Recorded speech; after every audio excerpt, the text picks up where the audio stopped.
Bienvenidos a Audiolecturas de Juan Cristóbal. Hoy les traigo la lectura de un cuento titulado Lo propio, de la escritora rusa Lidia Alexeyevna Avilova, importante autora que frecuentó los círculos literarios más importantes de Moscú y San Petersburgo a principios del siglo pasado.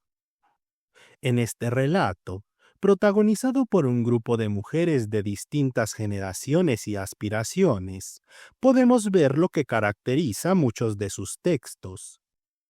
Una mirada particularmente atenta a la vida cotidiana y al mundo interior de sus personajes, la infancia, las relaciones familiares, los sentimientos y esas pequeñas experiencias que pueden cambiar profundamente una vida y que ocupan un lugar importante en su narrativa.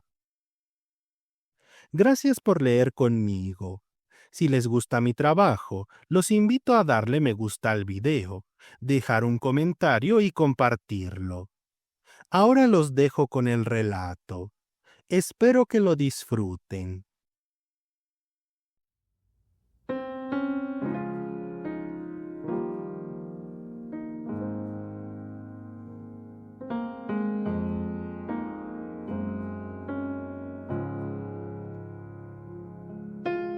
Lo propio. Un cuento de Lidia Avilova. La madre encontró a Tania tan cambiada que estuvo a punto de echarse a llorar de compasión. ¿Has estado enferma?, preguntó asustada. No, pero me estoy muriendo, mamá, respondió Tania con absoluta convicción. Te dije que aquí moriría. Te dije que no podía vivir sin ti, sin Lipki, sin Drilka. Después de la recepción en el instituto, la madre fue a la capilla del Salvador. Rezó y lloró. Luego volvió a llorar por la noche en la habitación del hotel. Al día siguiente hizo un gran fardo con la ropa interior y la ropa de vestir de su hija, y fue a comunicarle a la directora que había decidido llevarse a su Tania de vuelta a casa.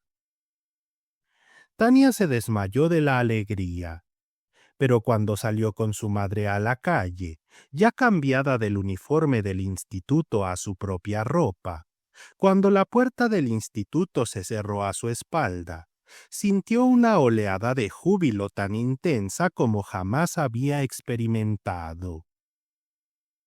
¿Que ahora voy a morirme? De ninguna manera, dijo. Unos días después, cuando la madre terminó todos sus asuntos en la ciudad, emprendieron el viaje de regreso a Lipki. Ya era finales de marzo, y Ana Alexeyevna estaba preocupada por si llegarían a tiempo antes de que se estropearan los caminos de invierno. También le inquietaba la salud de su hija, y la llevó a consultar al médico que, según todas las referencias que había reunido, era el más famoso de la ciudad, y, por ello mismo, el que más cobraba por una consulta. El médico preguntó por todo, tomó notas en un gran libro, luego la auscultó, la examinó a golpes suaves y, al terminar, se lavó las manos. Durante todo ese tiempo, Ana Alexeyevna no apartó la vista de la expresión de su rostro y apenas podía contener el miedo. Finalmente, el médico dijo que, en esencia, no había nada esencialmente grave. Había algo disminuido y algo aumentado. ¿Qué era exactamente? Ana Alexeyevna no logró entender. Añadió que, en la edad de transición, entre los 14 y los 15 años, las muchachas suelen padecer ciertos trastornos que ella tampoco comprendió bien, y concluyó recomendando que por algún tiempo se prohibiera a Tania cualquier estudio, que se le permitiera pasar el mayor tiempo posible al aire libre, descansar, tomar productos lácteos y, además, las mezclas medicinales, gotas y polvos que iba a recetarle. Ana Alexeyevna respiró aliviada y le pareció que jamás había visto un rostro más inteligente y simpático que el de aquel médico. Ahora ya no tenía por qué reprocharse haber cedido a la debilidad al sacar a su hija del instituto.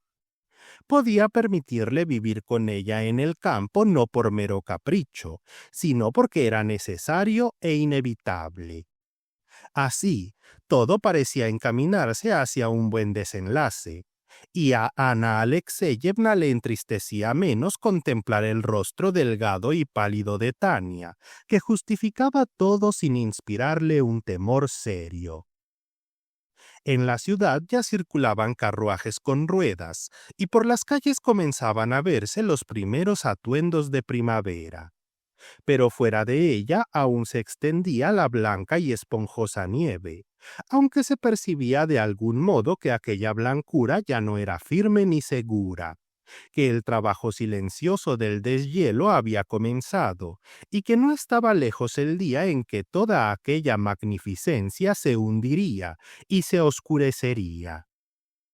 Ana Alexeyevna entabló conversación con una señora que viajaba con ellas en el mismo compartimento, y enseguida empezó a contarle cómo y por qué había enviado a su tanchurka al instituto, y cómo y por qué se había visto obligada a llevársela de vuelta.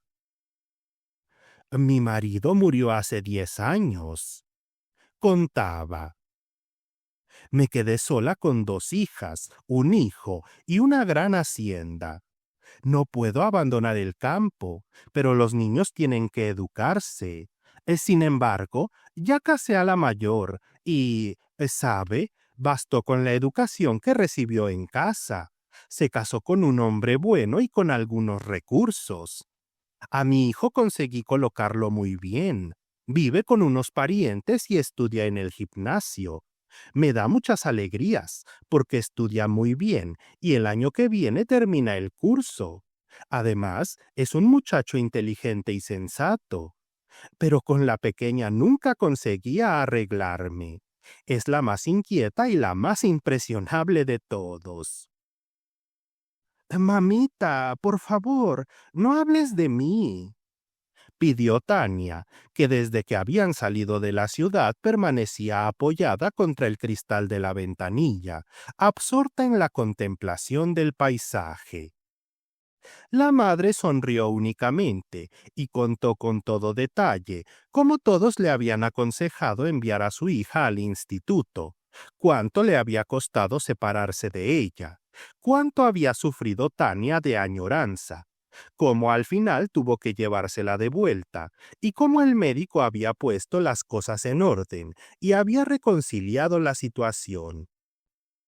La señora escuchaba con interés y asentía con la cabeza. Después lamentó que Ana Alexeyevna no hubiera consultado también a otro médico, conocido suyo, que solo no era famoso porque él mismo no quería hacerlo, y criticaba a todos los médicos célebres.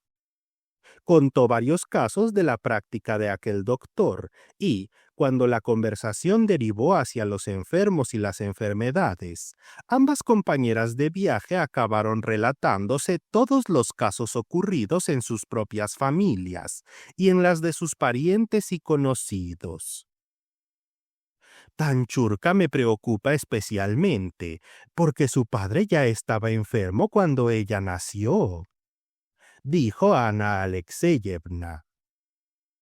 Oh, eso no significa nada, respondió la señora. No significa nada, lo sé, he oído hablar de un caso parecido. Tania, se te ha deshecho la trenza, dijo la madre. Y mira que no entre corriente por la ventana. Fuera empezaba ya a oscurecer. A lo largo de la vía se extendía un monótono bosquecillo, con matorrales y arbolillos delgados cargados de nieve, endebles abedules y espesos pinos jóvenes. Todo parecía correr y correr hacia atrás, hacia el lugar del que procedía el tren, y a Tania la fascinaba aquella impresión indefinible que producía ese aparente movimiento, en medio de una inmovilidad absoluta. Fijaba la vista en un árbol, en un arbusto, y lo seguía con la mirada, tratando de recordar su expresión, concediéndole su simpatía o su antipatía, imaginando cómo dentro de un instante quedarían atrás, solos, cómo permanecerían allí durante la noche, en la oscuridad. A veces sentía deseos de decirles: ¡qué tontos son! Si la primavera está a punto de llegar, ¿por qué están tan sombríos? Otras veces le parecía que ellos lo sabían mejor que ella, que ya estaban llenos de presentimientos, que únicamente permanecían inmóviles, reuniendo fuerzas. No oía nada de lo que hablaban su madre y la señora, y solo en las estaciones despertaba de sus pensamientos. Entonces, con otro rostro y otro estado de ánimo, observaba a la gente que iba y venía por el andén. El revisor entró y encendió el farol. De pronto, Tania sintió que todo se había roto, que el vínculo que la unía con lo que había quedado al otro lado de la ventanilla se había cortado. Se sintió invadida por el tedio. Acurrucándose en un rincón, empezó a mirar a su madre y a la señora desconocida.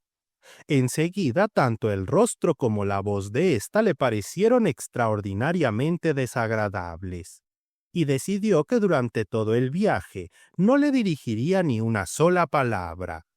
Incluso le molestó que su madre hubiera entablado con ella una conversación tan animada.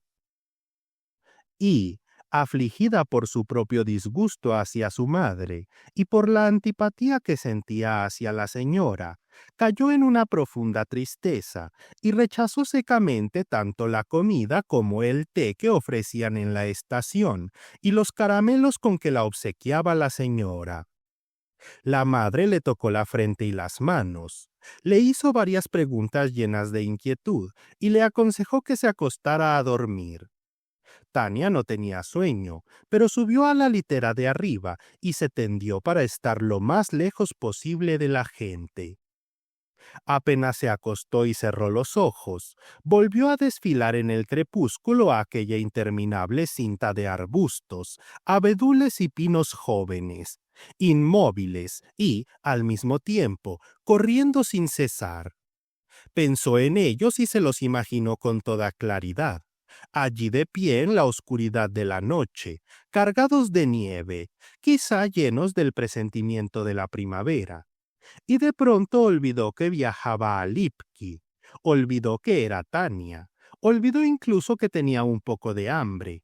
Se sintió como un abedul del bosque, blanco, bajo la blanca nieve, silencioso en medio del silencio. Muy temprano por la mañana, tuvieron que hacer transbordo, y, para las pocas horas de viaje que aún les quedaban, Tania y su madre tomaron asiento no en un compartimento, sino en un vagón de tercera clase. Ahora ya no había bosque. Por las ventanillas se extendía un inmenso paisaje inundado de sol. Brillaban bajo la luz los dorados cruces de las iglesias. Los pequeños caballos de los campesinos avanzaban alegremente por los estrechos caminos, ya oscurecidos por el deshielo. Los cuervos picoteaban perezosamente la nieve. Tania se sentía tan sana, tan alegre y tan bondadosa, que le entraban ganas de verlo todo de una vez, de servir a todo el mundo, de prodigar cariño a todos. Le sorprendía que su madre tuviera un aspecto tan cansado y envejecido, y que dos pasajeros discutieran entre sí con tanta vehemencia y tan poca simpatía. Le rogó a su madre que la dejara ir un rato a la plataforma del vagón, y cuando Ana Alexeyevna, preocupada por su larga ausencia, salió también allí, Tania se arrojó a su cuello y, Temblando de emoción, se abrazó a ella. Mamá, he oído una alondra. Mamá, te lo juro. Mamita, qué maravilla. Las 20 verstas que aún debían recorrer en coche de caballos se hicieron largas y bastante pesadas.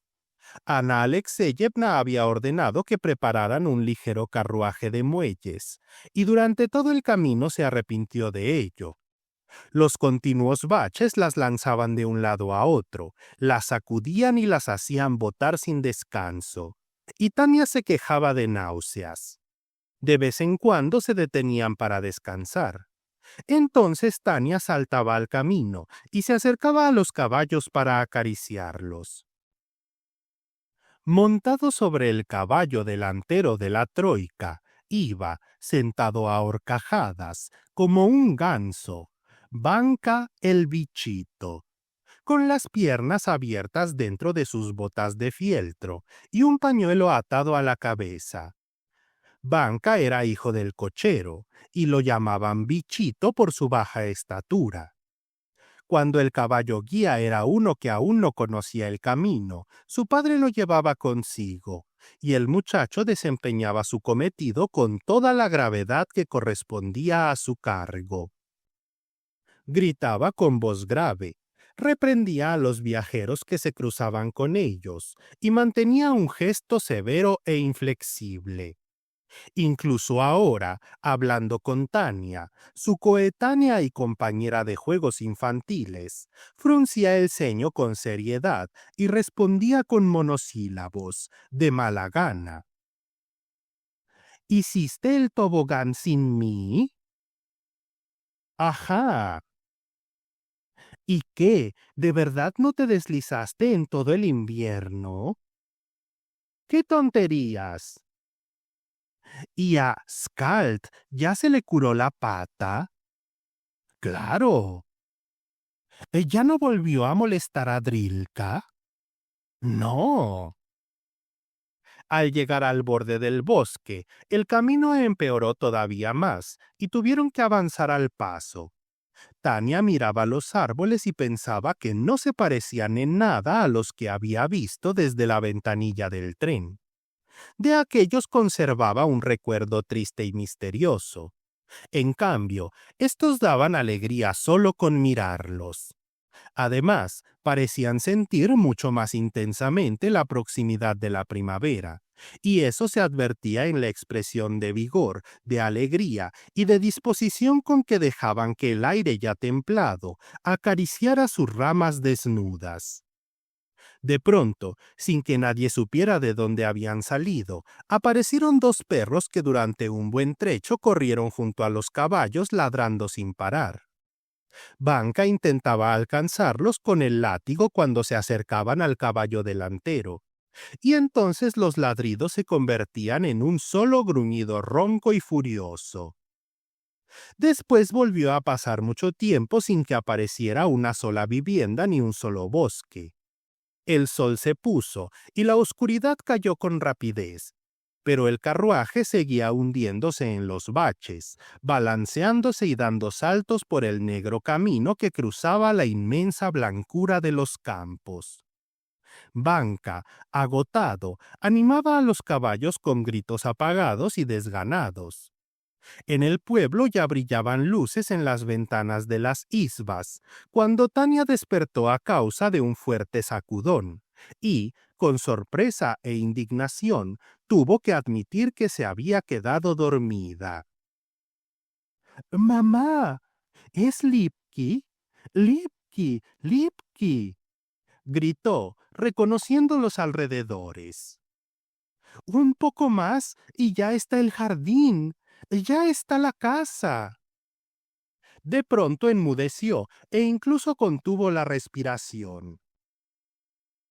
¿Cuántas veces en el instituto los veía en sueños? Dijo en voz baja. Tengo miedo, mamá, de que también ahora sea un sueño. Tengo miedo. ¡Qué tontita eres! Dijo Ana Alexeyevna entre risas. Pero si estoy contigo. Tú también estabas conmigo entonces. Todo era exactamente igual, pero aquella vez no llegué, me desperté. ¿Cómo iba a poder recordar dentro de un sueño otro sueño? ¡Qué tontita! Repitió la madre. Ahora sí has llegado, ¿lo ves? Pero me estás asustando, Tania. Tania, ¿qué te pasa? Mamá, no me sueltes, abrázame. Tania, eso es una tontería. ¿Cómo puedes emocionarte tanto? De pronto los caballos parecieron lanzarse al galope por el camino llano de la avenida de entrada. Banca soltó un silbido agudo y, como respuesta, los perros comenzaron a ladrar en la finca. ¿Y bien? ¿Era un sueño? Preguntaba la madre, inquieta, inclinándose sobre su hija. ¿Un sueño? Tania guardaba silencio. ¿Ya pasó? ¿Has vuelto en ti? El carruaje descendió bruscamente una pendiente y se detuvo. Se oía el alegre y culpable gimoteo de los perros, y como alguien, desde el interior de la casa, empujaba con impaciencia la puerta chirriante, que se abría con dificultad. De repente Tania se quedó completamente tranquila e indiferente. Entró en silencio en la casa, saludó distraídamente a los de la familia y recorrió las habitaciones. Pero cuando de pronto apareció corriendo de algún rincón el pequeño fox terrier blanco Drilka, y, al reconocerla, primero chilló de alegría y empezó a dar saltos intentando lamerle la cara, y luego, incapaz de contener su felicidad, pegó las orejas a la cabeza y se puso a correr frenéticamente en círculos por la habitación. Ella primero se echó a reír, luego gritó: «¡Mamá! ¡Mamá!», y perdió el conocimiento.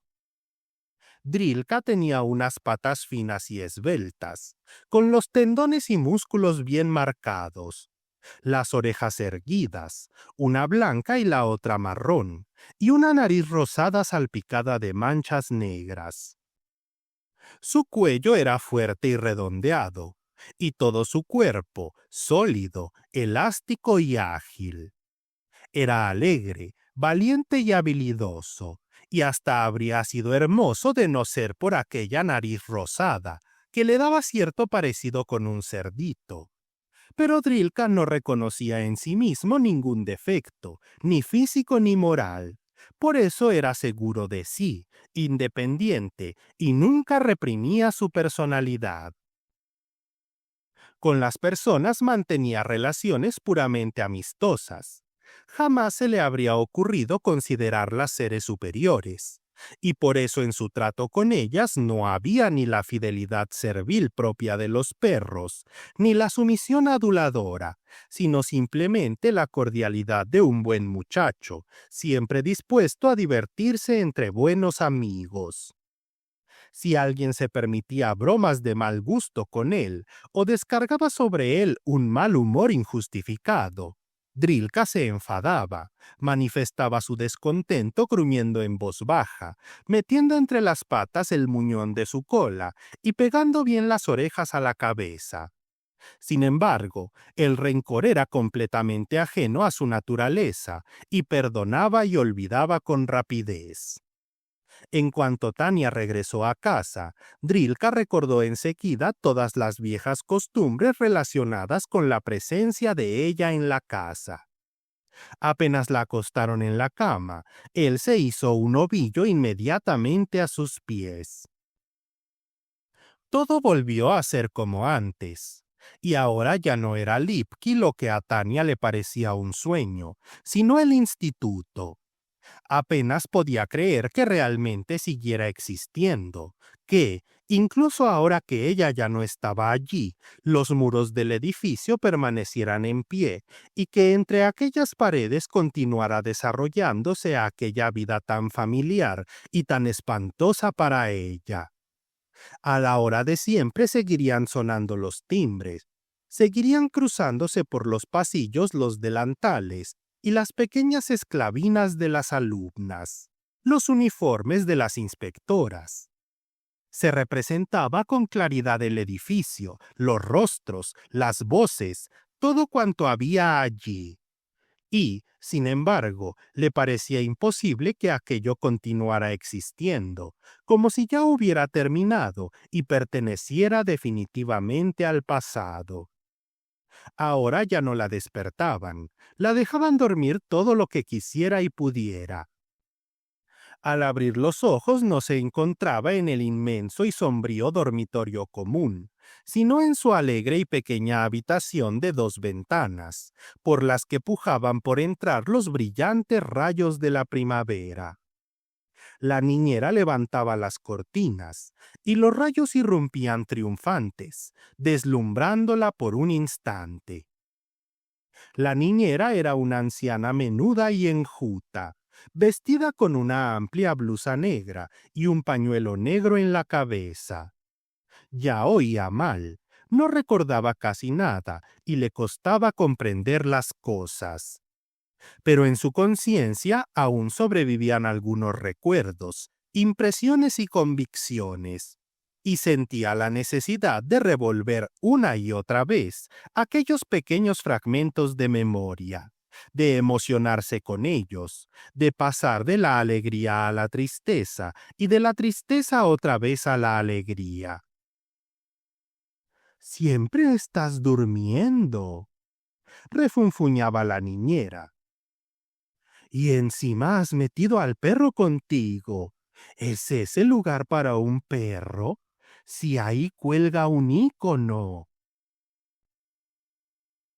«¿Es ya muy tarde, niñera?», preguntaba Tania. «¿Quién sabe? Ya es hora de comer. Llevo un buen rato sentada junto a tu puerta. ¿Y acaso yo tengo tiempo para estar sentada? Tengo un montón de trabajo». Tania sabía que a la niñera siempre le parecía que ya era hora de comer y que tenía muchísimo trabajo. Aquello la divertía. «¿Y por qué no comen entonces?». «Porque Matriona no termina de poner la mesa. ¿Acaso hace algo como es debido? ¡Qué mujer tan perezosa! ¡Qué mujer tan inútil!». «¿Hace calor hoy, niñera?». «¿Qué calor va a hacer ahora? Hace frío. Y esta mañana temprano hacía un frío que daba miedo». Tania sabía que a la niñera siempre le parecía que hacía muchísimo frío, y se echaba a reír alegremente. «¿Y por qué te levantas tan temprano, niñera?». «¿Y cómo no voy a levantarme? ¿Y las faenas?». La niñera se sentaba junto a la estufa a tejer una media, y entonces bastaba el menor pretexto para que su ánimo se inclinara hacia la alegría o hacia la tristeza. Si todo iba bien, sonreía con picardía, y su rostro arrugado se iluminaba de bondad. «Cuando nuestra Ana Alexeyevna era todavía una novia», recordaba de pronto, sin venir a cuento. «Estaba yo sentada, hija mía, en el porche y, como si lo estuviera viendo ahora mismo, marcaba un mantelito con el bordado. ¡Qué bordadora era yo! Nadie podía compararse conmigo. Tu abuela solía decir, nuestra Agasha. Te digo la pura verdad, así mismo lo decía. ¿Por qué iba a presumir? Lo que fue, fue». Pero cuéntame, niñera, lo que ibas a contar», le recordaba Tania. «¿Y qué iba a contar? Ah, siempre me haces perder el hilo». «Estaba sentada en el porche marcando un mantel». «Ah, sí, sí, eso mismo. Pues tu abuela tenía una cantidad enorme de gansos».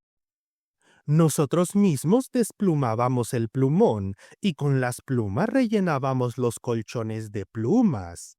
Teníamos colchones de plumón y también de plumas corrientes. Éramos una casa rica, no nos faltaba nada. ¿Y entonces los gansos te picotearon? ¿Me picotearon? Repetía la niñera, desconcertada. ¡Qué traviesa eres! ¿Qué cosas se te ocurren? Nunca llegaba a terminar la historia, porque la niñera se desviaba constantemente. Pero precisamente en aquellas conversaciones residía para Tania un encanto especial. El pasado de la niñera se le aparecía como un bosque oscuro e impenetrable, envuelto en una noche eterna. En él dormitaba todo un mundo de cuentos. De vez en cuando, en aquella oscuridad, se encendía una lucecita, resonaban unas voces lejanas. Nada más.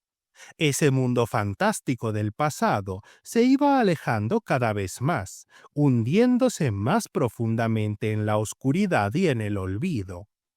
Mientras tanto, la niñera permanecía sentada junto a la estufa, con la media entre las manos, y cuando alguna de aquellas lucecitas se encendía, se conmovía silenciosamente, como si alguien la llamara desde atrás, desde el camino ya recorrido.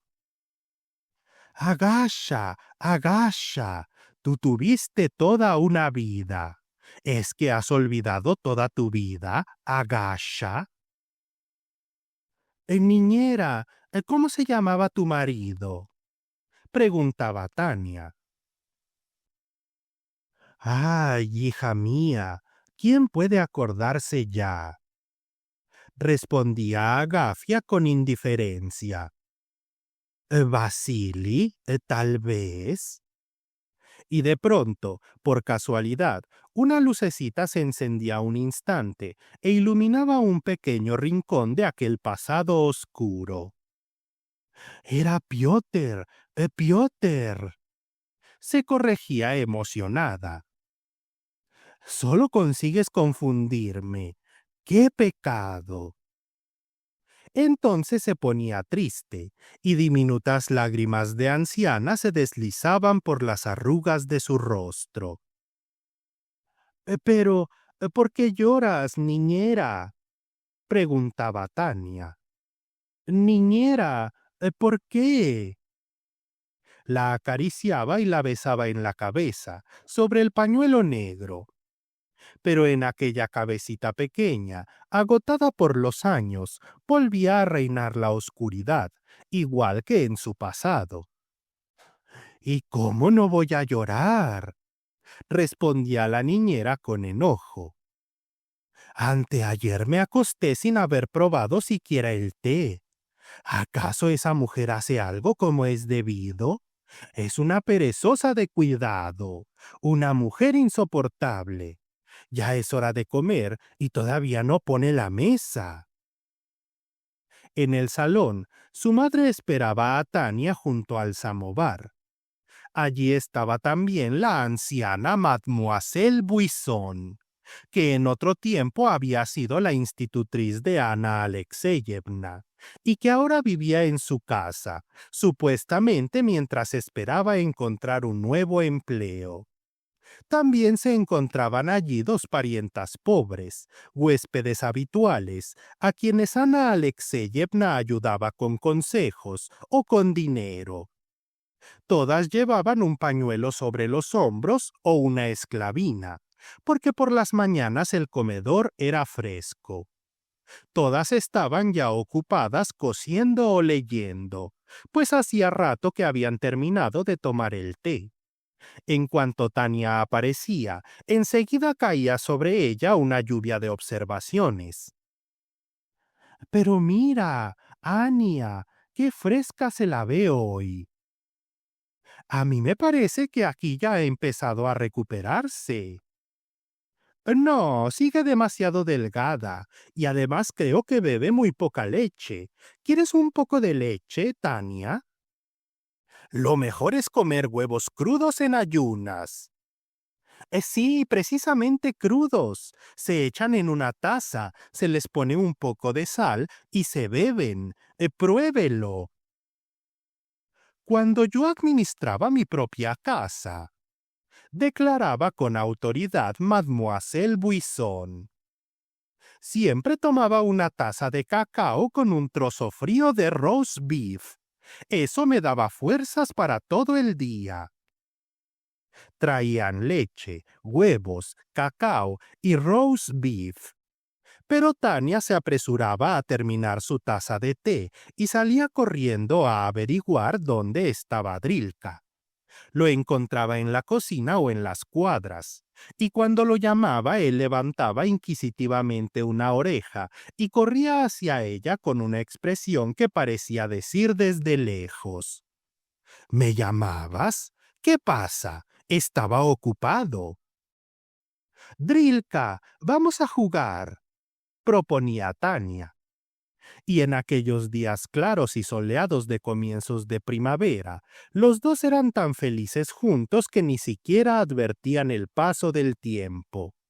Escuchaban cómo se derretía la nieve, cómo corrían los arroyuelos, cómo suspiraba el viento.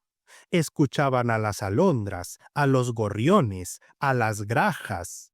Iban a ver si los estorninos ya habían regresado al cajón nido, si el hielo del estanque se había hundido, si en alguna parte asomaba la hierba seca del año anterior.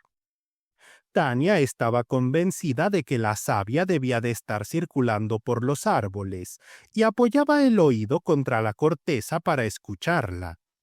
Drilka, en ocasiones, hacía exactamente lo contrario de lo que convenía hacer, pero estaba siempre interesado, siempre entusiasmado. Olfateaba, escarbaba, gruñía, trepaba, se hundía en la nieve y volvía a salir. Encontraba algo en la tierra ya descubierta por el deshielo y se lo comía.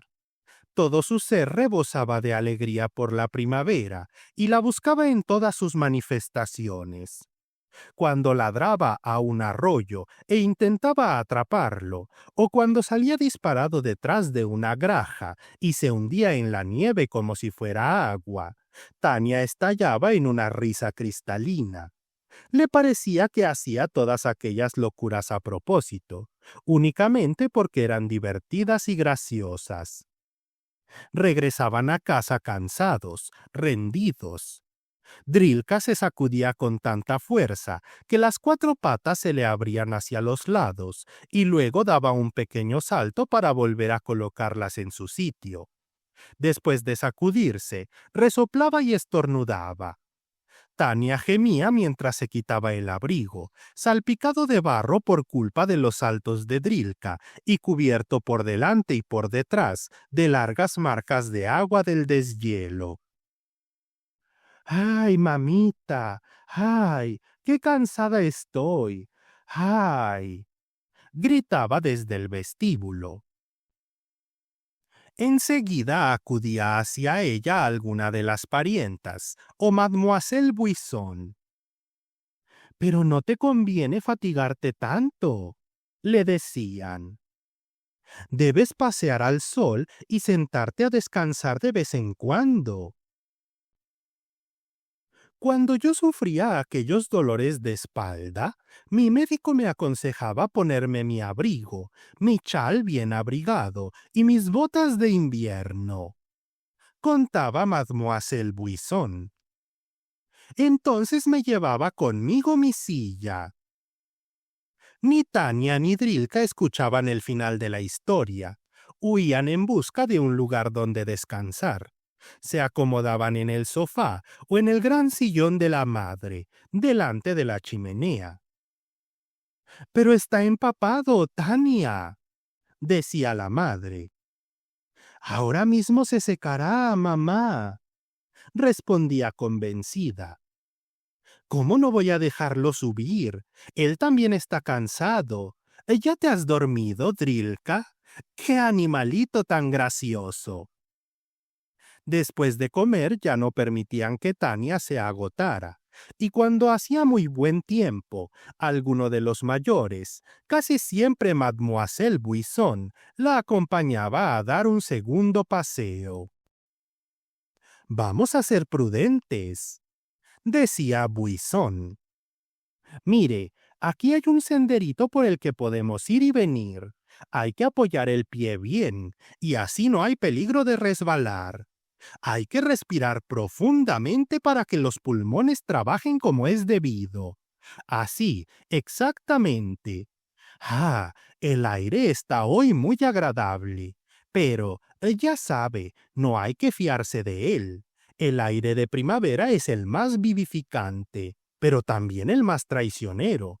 Precisamente en primavera fue cuando me dio aquella neuralgia. Pero fíjese en este paisaje. Esa loma surcada por miles de arroyuelos brillantes, que parecen pequeñas serpientes cubiertas de escamas. Ese reflejo del sol sobre la nieve de los campos, que da a aquella fría superficie un tono cálido. Y observe también la oscura franja del bosque a lo lejos. ¿No le parece que la primavera avanza a pasos gigantescos, provocando todo este desorden que...? Pero Tania no la escuchaba y bostezaba. «¿Y yo que pensaba que a usted le gustaba la naturaleza?», observó Buisson, un poco ofendida. «Qué extraño. A mí me produce un verdadero placer fijarme en todo lo que encuentro hermoso. Usted permanece indiferente. ¿Será quizá porque todavía es demasiado joven?»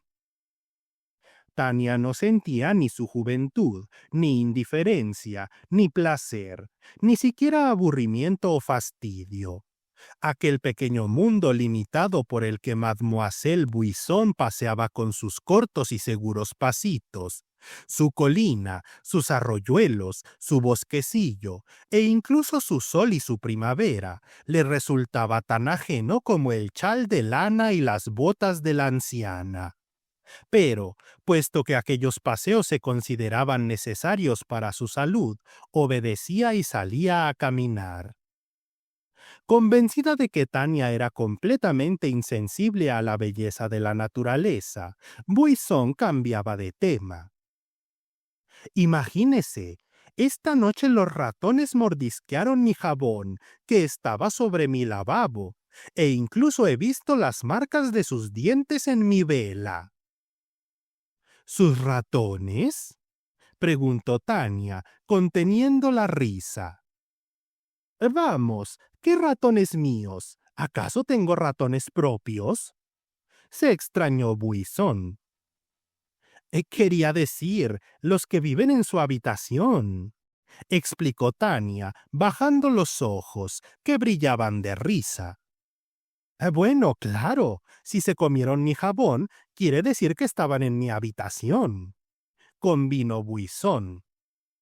«Incluso los oí corretear por mis cortinas, y una de ellas se cayó desde arriba sobre mi sillón. ¡Uf! ¡Qué horror!».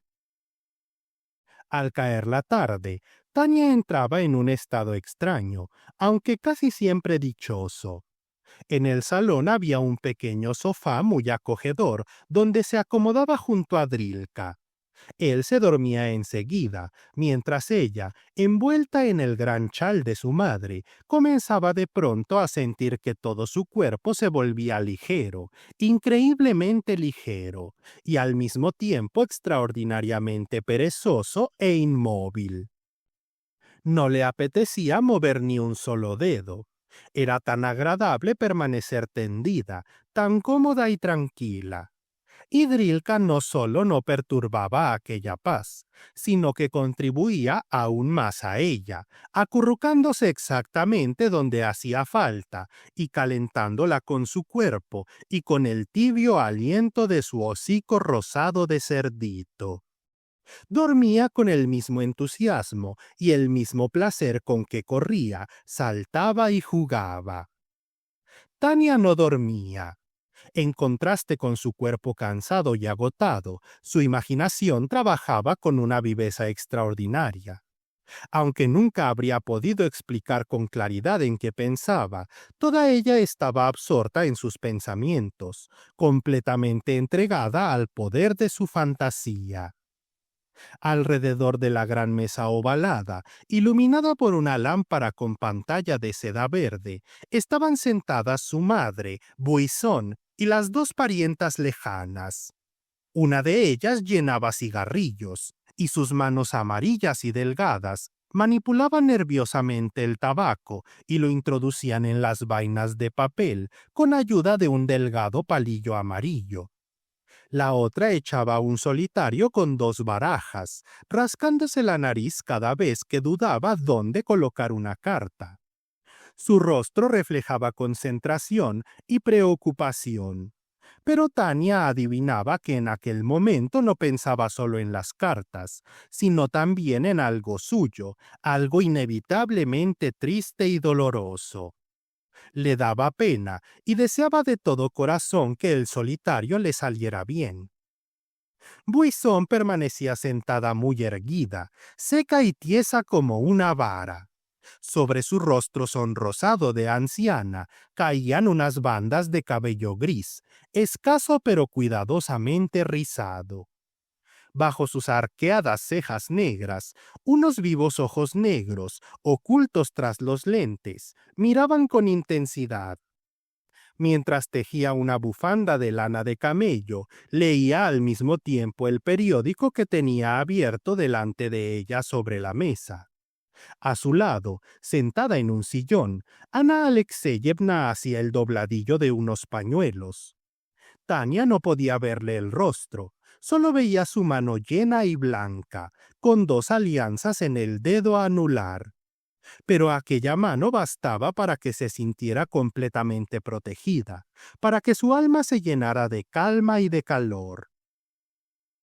Acabo de leer en mi periódico, dijo Buisson, que el presidente ha pronunciado un discurso en el que resumió brevemente el contenido del discurso y sus ojos se llenaron de lágrimas.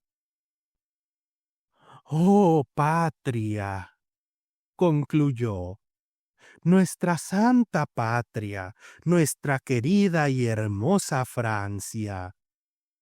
Tuvo que secarse los ojos con el pañuelo. Alguien suspiró con simpatía. ¿Sabes, Ania?, dijo en voz alta la tía Nadia, mientras llenaba con energía un cigarrillo. Podrías escribirle a Iván Alexandrovich en San Petersburgo. ¿Qué te parece? Ana Alexeyevna reflexionó un instante y respondió: Claro, si quieres le escribiré, pero no creo que pueda influir mucho. Influir o no influir da igual. Lo importante es que se lo pidan tanto uno como otro. Eso ya supone una presión. Empujó el tabaco con tanta fuerza usando el palillo, que la vaina de papel se rompió y el tabaco salió despedido en todas direcciones. ¡Ah!, murmuró Buisson con tono de desaprobación.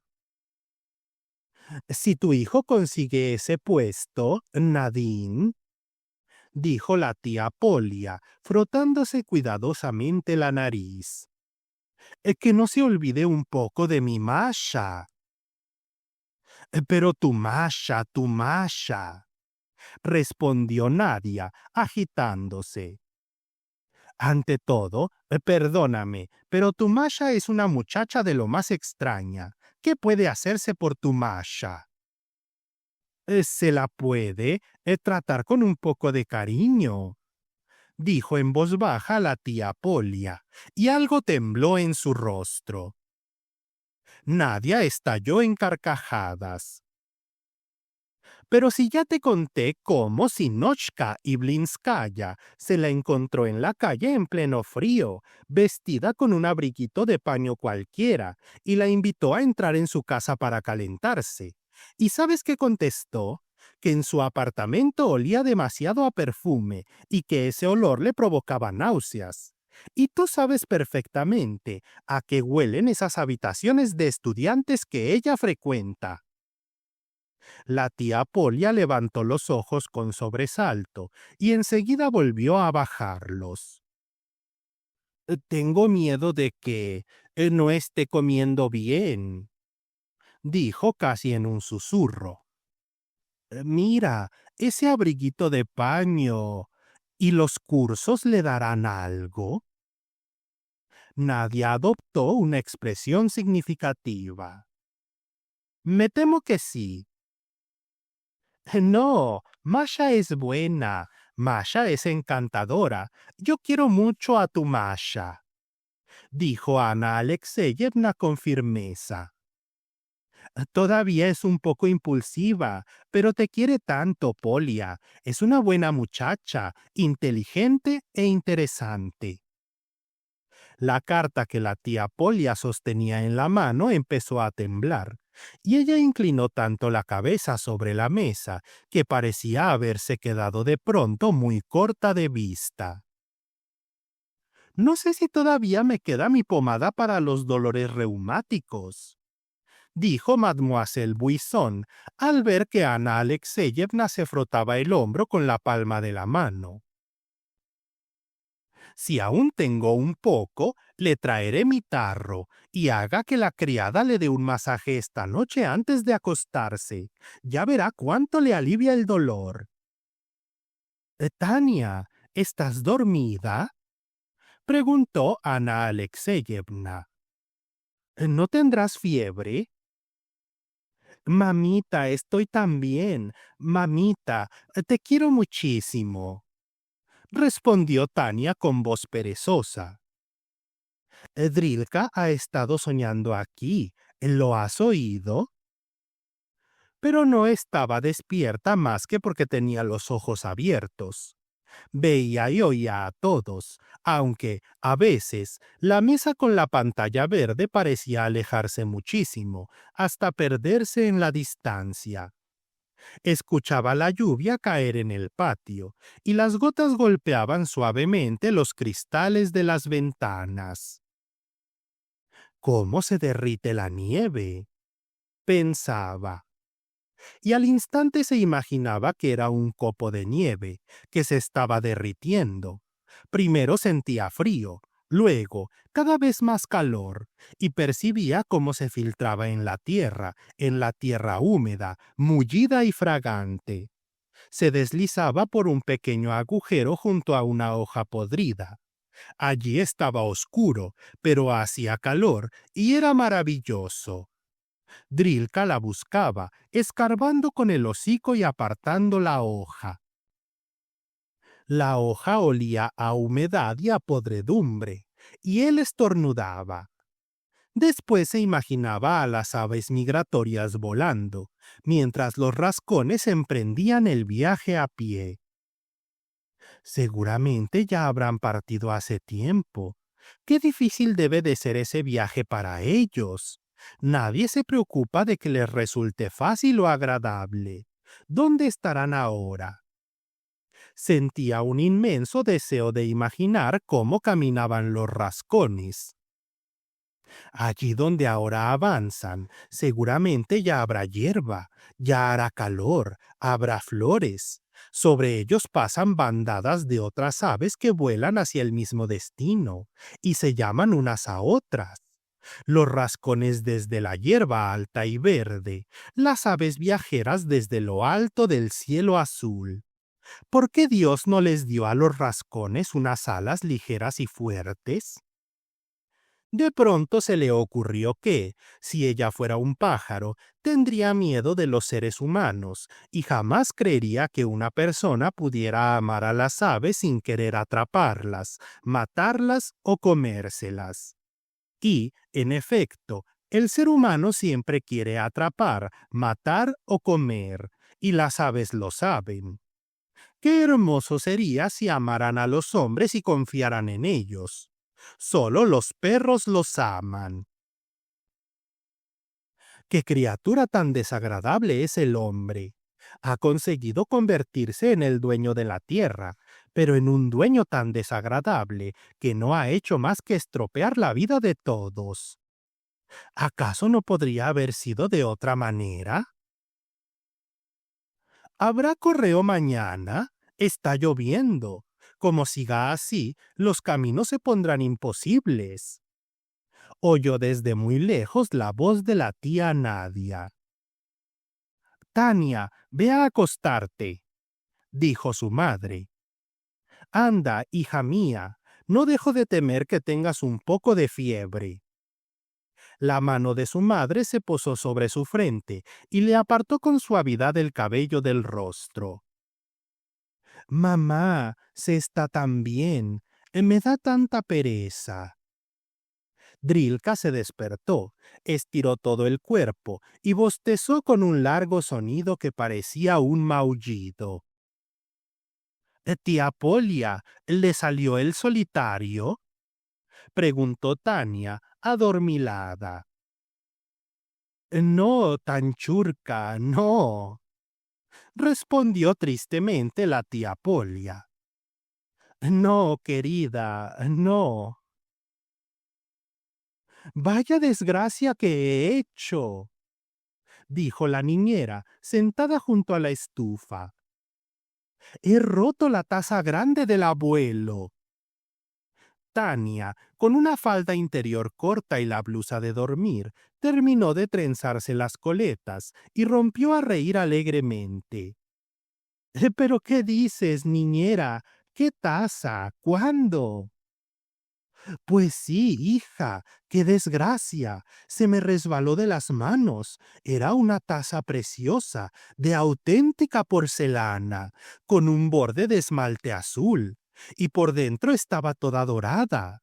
En el esmalte, hija mía, tenía unos medallones blancos con dibujos, corderitos con lazos. La niñera suspiraba, fingía estar abatida, pero todas las arrugas de su rostro sonreían. Y se me saltó un buen trozo del borde. Cuando tu abuelo la vio, levantó la boquilla de la pipa para amenazarme. Niñera, ¿pero cuándo fue eso? Gritó Tania, encantada. Si el abuelo murió hace ya 40 años. Entonces aún vivía, y me levantó la pipa, pero yo le besé la mano. ¡Ay, qué maravilla! ¡Ay, mi querida niñera! Exclamaba Tania, llena de alegría sin saber ella misma por qué.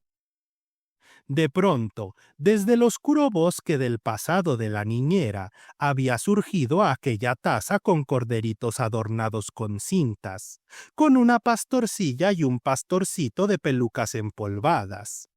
Hacía más de 40 años que se había roto. ¿Cómo había logrado conservarse en la extraña memoria de aquella ancianita, que a veces era incapaz de recordar siquiera el nombre de sus familiares más cercanos ya fallecidos? ¡Niñera, a comer!, llamó la criada Marisha, asomando por la puerta su rostro risueño y travieso. Pues habrá que ir, dijo la niñera. Ya es hora. Niñera, lo hace a propósito, se está riendo de ti, aseguró Tania. ¿Cómo va a ser ya la hora de comer? Todavía es temprano. Espera un poco, la amenazó la niñera mientras avanzaba hacia la puerta con sus pasitos menudos. Voy a averiguarlo, voy a verlo. Ya me reiré yo de ti, ya me reiré. Aquel día entero resultó aburrido porque era imposible salir de casa. Por todas partes había agua y barro, y Tania solo salía un momento al porche para quedarse escuchando cómo el agua murmuraba, goteaba y corría por todas partes. Por alguna razón, Drilka estaba de mal humor. Caminaba con el rabo entre las patas y las orejas gachas. y solo lanzaba miradas desconfiadas cuando Tania le preguntaba qué le ocurría. En cuanto encendieron la chimenea, se tendió delante de ella cuán largo era, gruñó satisfecho y se quedó dormido. Tania fue a buscar a su madre para pedirle un libro que pudiera leer, pero en su habitación estaba el jardinero, y toda la mesa aparecía cubierta de sobres con semillas, entre los que ninguno de los dos conseguía orientarse. «Lee lo que pone escrito», decía la madre. «Aquí dice, sembrar en febrero. ¿Y qué febrero ni qué nada, si abril está a la vuelta de la esquina?» Sí, eso está muy bien escrito», replicaba el jardinero con su hablar apresurado. «Pero resulta que febrero ya pasó, así que, si se siembra ahora, será precisamente el momento oportuno». «Pero si yo las pedí en febrero y te las entregué todas antes de marcharme». Claro, claro. Cuando usted se fue me las dio todas. Yo ya lo tengo todo preparado y ahora es cuando toca sembrarlas. Pero otra vez no tendremos ni rábanos ni lechuga para Pascua. Pues si no llegan a tiempo no hay nada que hacer. Yo todo lo hago cuando corresponde. Para eso soy jardinero. Mamá, como me han prohibido estudiar, no estudio, pero ¿leer si puedo?, preguntó Tania. Espera, ¿por qué tomas esos? Aquí dice que se siembran directamente en la tierra. Me lo has mezclado todo. Es que no siempre se puede hacer exactamente como pone escrito, explicaba el jardinero. Uno calcula una cosa y luego sale otra. Un jardinero tiene que hacer cada cosa en su momento. Y si no madura a tiempo, ¿de dónde va a sacarlo? Mamá, me llevo un libro, insistía Tania. Bueno, espera, sí, llévatelo». Tania no estaba segura de a cuál de los dos se había dirigido su madre con el espera y a cuál con el llévatelo, pero salió corriendo hacia el despacho, donde estaba la biblioteca. Se subió a una silla y escogió el libro que le pareció más interesante. Por el comedor paseaba de un lado a otro la tía Nadia, fumando un cigarrillo y tratando de convencer a la tía Polia de que su hijo haría carrera sin falta, porque caía bien a todo el mundo y sabía adaptarse a cualquier circunstancia. La tía Polia tenía los ojos enrojecidos de tanto llorar. «Y yo no puedo condenarla», decía. «Tal vez a nosotras, las madres, nos parezca una crueldad, pero los hijos tienen todo el derecho a querer vivir de otra manera que nosotros. Me duele que Masha esté lejos de mí, que no pueda ayudarla en sus necesidades, ni sostenerla precisamente cuando más lo necesita. Pero, ¿qué culpa tiene ella conmigo? ¿Qué culpa? ¿Qué culpa?». «Pues yo sí la condeno, y no me da ni la más mínima lástima», gritaba la tía Nadia, agitando el cigarrillo. «Si supiera hacerse querer y adaptarse. Pero eso es orgullo, eso es puro egoísmo, y además es impropio de una muchacha de familia noble». Tania lanzó una mirada poco amistosa a la tía Nadia y siguió corriendo. En el pasillo se cruzó con Marisha, que llevaba de la habitación de Mademoiselle Buisson unos cuellos y unos puños desmontables, mientras reía divertida. «¿De qué te ríes, Marisha?». «Está furiosa», dijo Marisha en voz baja, señalando la puerta con los ojos. «Dice que no le plancharon bien las cosas. Desde esta mañana anda de mal humor. Asegura que en la lavandería se le perdió una de sus medias. Bueno, puede que de verdad se haya perdido. Ahora está revisando toda su ropa blanca. Corre del tocador al armario repitiendo sin parar. Mi calzón, mi camisita. Marisha soltó una carcajada y se marchó. Hasta el anochecer, Tania estuvo leyendo. Cuando llegó la noche y todos volvieron a ocupar sus sitios habituales, afuera caía una lluvia torrencial. El ruido continuo y uniforme de las gotas golpeando el tejado producía, por alguna razón, una sensación de inquietud y tristeza. «Vaya lluvia», comentaban alrededor de la mesa ovalada. «Sí, está lloviendo. Con esto se acabaron los caminos de invierno. Ya es primavera». «Sí, primavera». Y, sin embargo, nadie tenía la sensación de que hubiera llegado la primavera. Había, más bien, algo pesado, opresivo, melancólico y lleno de inquietud. De pronto Drilka saltó de su sitio y comenzó a ladrar. Todos se sobresaltaron y cada uno lo llamó por su cuenta. «Te has vuelto loco, Drilka. Drilka, ¿qué te pasa?» «Pero si yo ya les había dicho que este perro es completamente tonto». Drilka miró de reojo, bajó el rabo y las orejas, saltó al sofá junto a Tania, pero no se tranquilizó. Seguía temblando y gruñendo en voz baja. «¿Sabes? A mí también me ha parecido que alguien entraba en la casa», dijo la tía Polia. La tía Nadia se levantó y, con aire decidido, fue hacia el vestíbulo. «No hay nadie», anunció al volver. Mientras ella había salido, Drilka volvió a incorporarse y permaneció alerta. Pero, en vez de correr hacia la puerta, como si algo lo hubiera asustado, empezó a retroceder lentamente mientras gruñía. «Es insoportable», dijo Mademoiselle Buisson, cuyos penetrantes ojos empezaron también a reflejar inquietud. «¿Qué le pasa?» La tía Polia mezcló las cartas, se levantó y se acercó al sillón de Ana Alexeyevna. «¿Ahora estaremos mucho tiempo sin correo?», preguntó mientras examinaba atentamente el dedal que había tomado de la mesa. Ana Alexeyevna levantó el rostro hacia ella y sonrió. «No debes inquietarte tanto», dijo en voz baja. «También Masha ha heredado de ti ese nerviosismo, pero yo la vi hace poco y me pareció que tenía muy buen aspecto». «Querida», dijo la tía Polia, colocándole el dedal en el dedo.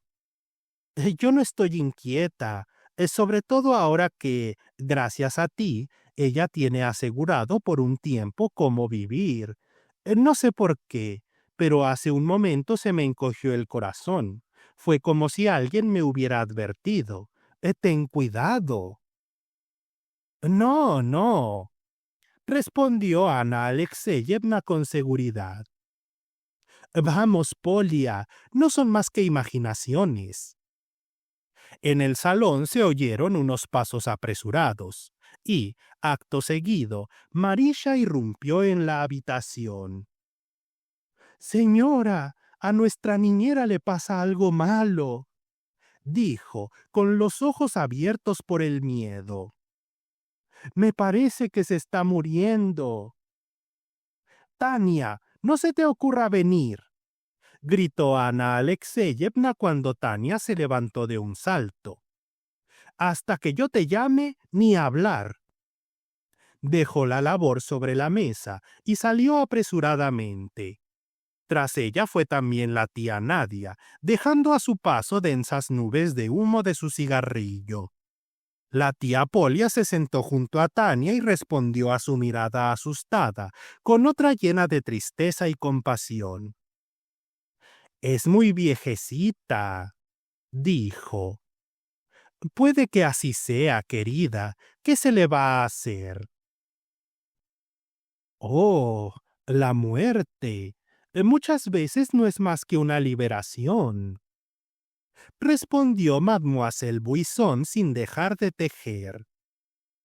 No, ella vivió bien, dijo Polia. Hasta había olvidado que estaba viva. Quizá ahora ni siquiera note que se está muriendo. Sin enfermedad. Se consumió como una velita. Así es como debe ser, Tania. Niñera, qué pena. Tania se volvió bruscamente, escondió el rostro en el cojín del sofá y rompió a llorar. Hágase la voluntad del Señor, dijo solemnemente Buisson en francés. Durante un largo rato todos permanecieron en silencio, escuchando la quietud de la casa. Tania lloraba sin hacer ruido. La lluvia retumbaba sobre el tejado y, de pronto, Tania imaginó que todo el bosque encantado del pasado de la niñera se había acercado a la casa, la rodeaba y murmuraba ahora detrás de las ventanas, estremeciéndose. Ahora la niñera iba a morir, y entonces ya no quedaría absolutamente nada de todo cuanto había vivido y amado. Ella misma se reuniría con sus recuerdos, que habían muerto antes que ella. Se iría. Allí volvería a ver a su marido Piotr, a todos sus hijos fallecidos y, quizá, también la taza rota del abuelo. Niñera, susurraba Tania. ¡Qué pena me da, niñera! Ana Alexeyevna regresó y, al encontrarse con la mirada asustada e interrogante de Tania, que enseguida se había puesto en pie, se limitó a encogerse de hombros. Bueno, ve si quieres, te está llamando, dijo. Toda la servidumbre se agolpaba junto a la habitación de la niñera, pero reinaba un silencio tan absoluto que parecía que no hubiera nadie.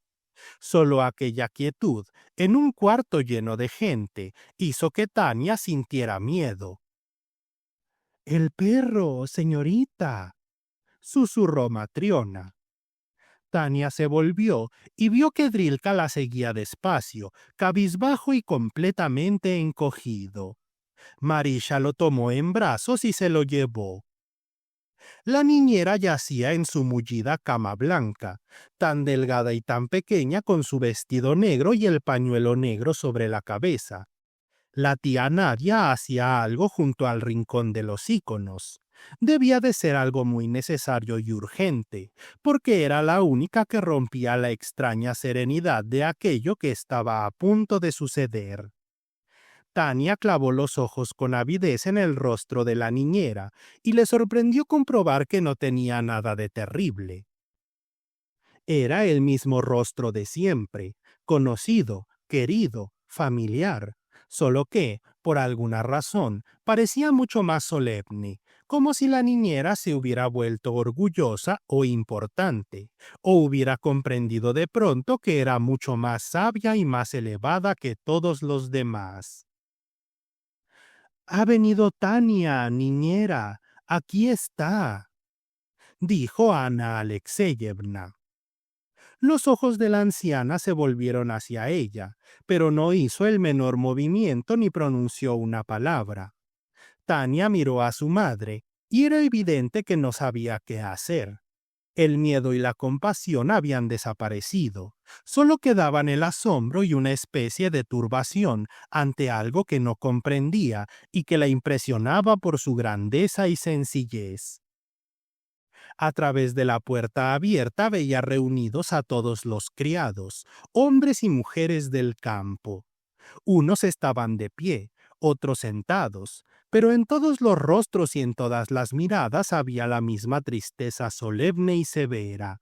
Permanecían inmóviles, y en aquella inmovilidad se expresaba la actitud sencilla y majestuosa, precisamente por su sencillez, con la que aguardaban lo que estaba a punto de ocurrir. La madre tomó la mano de la niñera y la sostuvo entre las suyas. No hace falta, Nadia, ya es tarde, dijo a la tía Nadia, que consultaba algo con ella. Aunque, si quieres, lee. La tía Nadia salió apresuradamente y regresó con los libros que siempre se guardaban junto a los iconos de la madre y con unas velas de cera en las manos. «Ya se está yendo, señora», dijo Matriona. La madre se arrodilló, apartó suavemente a Tania y acercó su rostro al de la moribunda. «Adiós, querida, mi fiel amiga», decía con dulzura, como si la estuviera adormeciendo. «Nuestra querida niñera, nuestra palomita, tu alma mansa». En la habitación contigua comenzaron a oírse suspiros ahogados y quedos gemidos. Los rostros de los hombres se volvieron aún más graves y severos, los de las mujeres más enternecidos y luminosos. «Tania, será mejor que salgas», dijo la tía Nadia. «No, ¿por qué?», respondió la madre, volviéndose un instante. Enseguida volvió a inclinarse sobre la niñera y comenzó a susurrarle algo al oído. «Ya terminó, señora. Nuestra viejecita se ha ido», entonó Matriona con voz llorosa. «Ciérrele los ojitos con su propia mano». La madre se levantó lentamente de rodillas y, después de inclinarse sobre la difunta, la santiguó y siguió murmurándole unas palabras. Tania tomó la mano que colgaba del borde de la cama y al sentirla fría, la soltó enseguida, se estremeció y salió de la habitación. «Ven», dijo la tía Polia, rodeándole los hombros con un brazo. «Ha tenido una buena muerte, sin dolor, sin angustia. Dicen que su última palabra fue Stiopa. Así se llamaba su hijo mayor, Stepan, y nunca hablaba de él». «¿De verdad ha muerto del todo?», preguntó Tania, desconcertada. «Marisha me contó que hoy no había comido ni bebido en todo el día y que no hacía más que recordar a unas personas y luego a otras. Antes de morir le volvieron los recuerdos. Después se acostó y se quedó dormida, y mientras dormía le pasó algo. ¿Cómo la vamos a enterrar con este tiempo?». Mademoiselle Buisson permanecía en su sitio, tejiendo. Marisha ya había ido corriendo a contarle que la niñera había muerto. «Oh, esta noche no podré dormir», dijo con pesar. «Ya puedo despedirme de mi sueño, lo presiento». «Ya dejó de llover», observó la tía Polia. «Ya no existe aquel bosque oscuro», pensó Tania. «Y la niñera ya no está, ya no está». En algún lugar, Drilka lanzó un largo y lastimero aullido. «Oh, por el amor de Dios», exclamó Mademoiselle Buisson en francés, como si la hubieran picado. «Pero si lo encerraron, lo encerraron. ¿No lo entiende?», le respondió Tania de pronto, irritada, y para su propia sorpresa, rompió a llorar. «La niñera ha muerto. Y usted, su bufanda, ¿a quién le importa? Eso está mal, muy mal». Golpeó el suelo con los pies y echó a correr. En ese instante todo el amor y toda la compasión que sentía por la niñera inundaron su corazón y se desplomó boca abajo sobre la cama, sollozando desconsoladamente. «¿Qué estarán haciendo con ella ahora?», pensaba. «¿Cómo que ha muerto? ¿Del todo? ¿Para siempre? Yo también creía que iba a morir en el instituto, pero no así. Así es demasiado sencillo y demasiado terrible. No, yo no moriré. Tania, dijo su madre, tomándola cariñosamente por los hombros.